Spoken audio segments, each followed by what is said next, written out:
Bienvenidos amigos al canal de Mario Ardón. Tenemos el placer de reunirnos esta tarde después de varios tiempos pues de no poder juntarnos a platicar, y hoy venimos con un tema muy interesante, un tema del cual yo conozco muy poco, pero he estado disfrutando pues leerlo de las palabras de don Mario Ardón.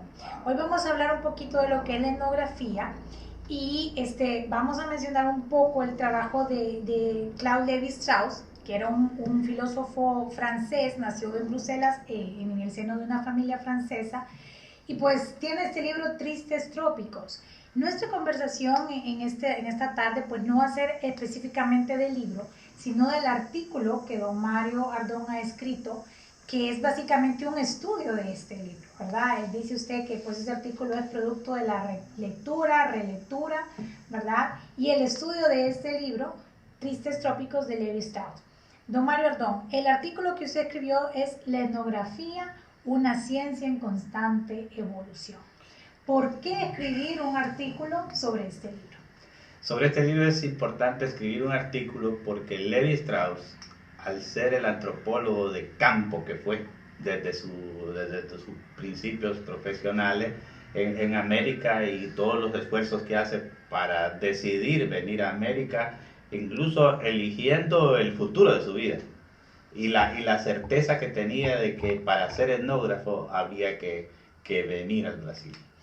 Y entonces, ¿qué pasa? Que al venir al Brasil, él tuvo la oportunidad de interactuar con toda la riqueza y la evolución que había en un Brasil en formación de los años 30 al 40, con las emigraciones de franceses, italianos, belgas, alemanes, españoles, y esa riqueza también de evolución, en donde él dice que en San Pablo cada colonia de migrantes tenía como su embajada disfrazada de tienda.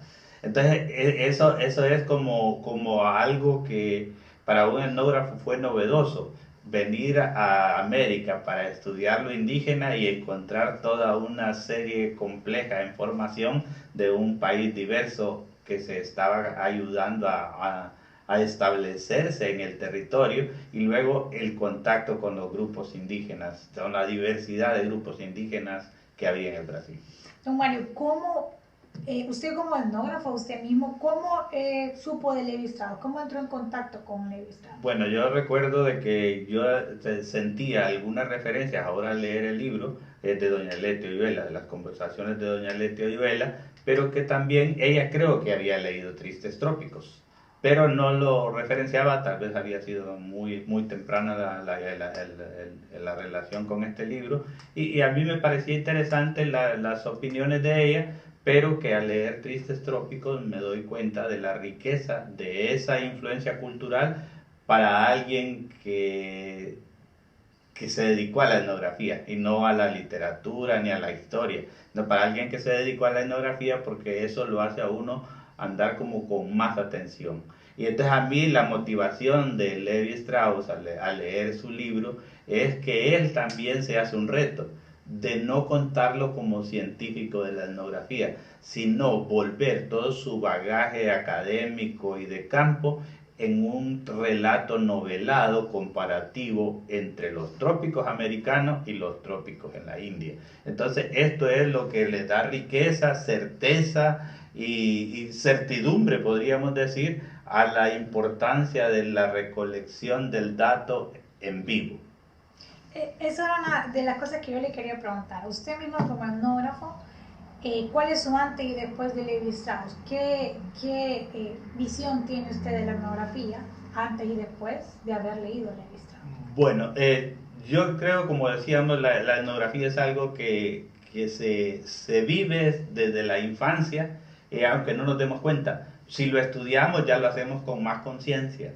Si leemos literatura de etnógrafos, de los fundadores, pues estamos hablando casi con fundadores de la antropología y de la etnografía, si lee uno ya hace con más conciencia la toma de datos, el registro de datos, el saber de que no hay dato pequeño, que un dato se suma a otro dato, se encadena, se consolida, se vuelve cuerpo de conocimientos. Y entonces el llegar a esta edad, a Levi Strauss, me permite valorarlo más allá de lo que sería el etnógrafo científico como una técnica de investigación, sino que como una técnica de vida, de vocación, que ayuda a estar atentos por la vida, ya no solo como antropólogos o como etnógrafos, sino a estar atentos a la vida y a saber de que esa misma atención requiere de ir afinando métodos, estrategias de observación, estrategias de comunicación, de interacción con los demás, que permite llegar a mayores certezas y a la búsqueda de respuestas cada vez más integrales en busca de hacer una ciencia que se aproxime a la realidad sin tratar de poner tantas trampas, tantas trabas, sino que haga que el conocimiento surja de forma colectiva, de forma socializada, de tal manera de que cuando uno contribuye a eso, está no haciendo una lectura individual ni unidisciplinaria, sino que está haciendo una lectura desde lo que ahora llamaríamos ciencia postnormal, o lo que ya Levi Strauss en los años 50, 45, ya él habla de la necesidad de un cambio, de una nueva ciencia social que permita hacer no antropología, sino algo así como entropología, o sea, como una antropología más desde adentro, más integral, más segura de que está aproximándose a una realidad en construcción común. Usted dice, nada sustituye a la realidad. Esto, hubo antropólogos, etnógrafos que influenciaron a Levi Strauss y también han sido de influencia para usted. Háblenos un poquito porque es una parte de su artículo, ¿no? Bueno, recordemos que Levi Strauss es de la escuela anterior que existía en Francia, que es la de Paul Rivet, la de Lévi-Brun en psicología, y luego la de Marcel Mauss. Marcel Mauss como el etnógrafo más renombrado en su momento. Y Marcel Mauss es el que da la venia para que Levi Strauss se gradúe de etnógrafo, de etnólogo. Entonces, como que esa es la historia y también él había leído mucho sobre sociología, porque antes era más terciado a la sociología y a la filosofía, y que luego iban eligiendo sus áreas de especialización. Entonces, para mí, Marcel Mauss llegó antes que Levi Strauss, ¿verdad? Llegó como mi libro de etnografía de campo, que me enseñó, por suerte muy temprano. Levi Strauss, Marcel Mauss me enseñó la competencia disciplinaria aún desde una sola ciencia como la etnografía, que se abría a estudiar la realidad en sus diferentes ámbitos, en sus diferentes puntos de visión. Entonces, por ahí creo que llegar a Levi Strauss es como culminar, como redondear esa visión disciplinaria abierta al estudio de la complejidad. En su artículo, don Mario, vemos este universo de comunidades aborígenes con las que Levi Strauss llega a estar en contacto en Brasil. Sí. Usted que ha viajado a Brasil, que ha hecho estudios, que sabe un poco de portugués, ¿verdad? Y que ha estudiado, ¿por qué Brasil, don Mario? ¿Por qué es importante? ¿Cómo lo aborda Levi Strauss? ¿Y por qué? O sea, dice, es importante ver ese abordaje que hace Levi Strauss. Porque Brasil había tenido ya esas colonizaciones europeas previas, que habían llevado noticias de esa riqueza desde el siglo XVII. Ya habían habido viajeros, exploradores que habían llevado evidencias de la riqueza cultural del Brasil, cultural y natural, ¿verdad? Y entonces ellos venían con esa ilusión de lograr rescatar culturas, lo que llamaban en ese momento culturas prístinas, o sea, culturas en sus momentos menos evolucionados de relación, de evolución cultural, y eso decía, por ejemplo, él planteaba de que qué lástima no haber venido en 1800, qué lástima no haber llegado en 1700, porque cada 5 años se pierde una tradición, una costumbre. Pero luego se convenció de que las culturas se estudian en el momento en que al etnógrafo, al investigador, le toca. Y ahí es donde ver cómo esas culturas son lo que son y seguirán siendo y seguirán evolucionando. O sea que él llega a ese convencimiento y logra hacer un acercamiento a la mayor diversidad de grupos humanos indígenas del Brasil, pero luego se concentra en los Bororo, en los Cadubeo y en tres grupos que están ahí en el artículo, y luego eso le permite a él tener una idea de esto y hacer ese viaje a la India como una estrategia para poder hacer una comparación ambiental y humana de lo que son los trópicos, y por eso el libro se llama Tristes Trópicos. Usted nos mencionaba Tristes Trópicos y había, ¿verdad?, dos realidades ahí entre lo que eran los trópicos indios y los trópicos. Los trópicos indios es lo que logra hacernos es una radiografía bastante rápida y bastante panorámica de por qué le llama tristes trópicos. Uno, porque la tristeza deshabitada de los bosques diversos y ricos del trópico americano, y la pobreza y la erosión de los trópicos en la India, o sea, y la pobreza y la miseria, dice, casi andan demandando una orden, una orden para cumplirla al poderoso. Entonces eso también le impresiona mucho y lo deja. Para ir finalizando, don Mario, quiero recalcar, ¿verdad?, su artículo que está muy, muy interesante y que realmente pues usted nos sumerge en este mundo de Tristes Trópicos.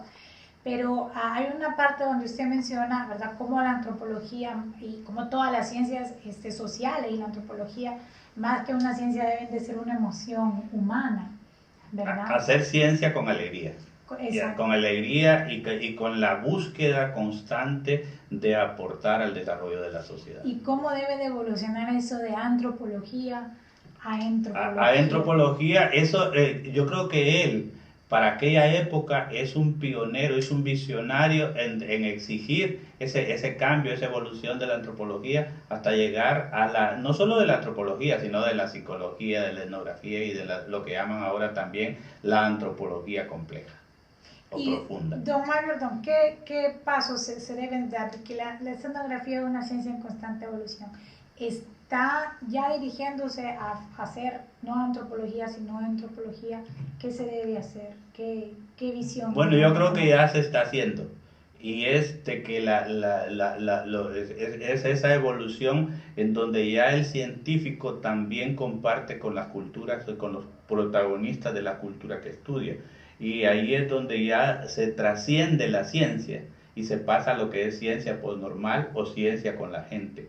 Por ejemplo, ya en Brasil, Portugal, Inglaterra, si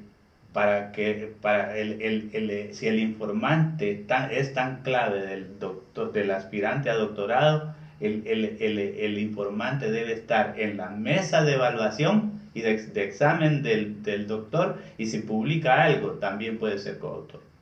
O sea, cómo la ciencia incorpora también a sus protagonistas dentro del desarrollo de la misma ciencia. Qué excelente comentario. Creo que lo vamos a tomar y vamos a seguir trabajando sobre esto.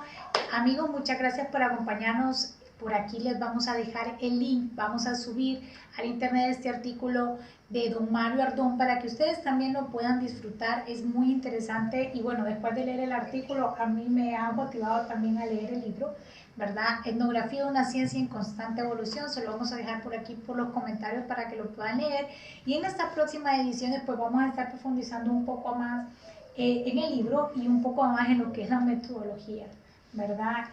Con la metodología que tiene don Mario Ardón para esa recolección de datos, ¿verdad? En esos estudios que se hacen. Esperamos que si les gusta puedan compartir este video, puedan darle me gusta y puedan dejarnos sus comentarios, sus opiniones acerca de este muy interesante tema. Nos vemos en la próxima. Hasta pronto.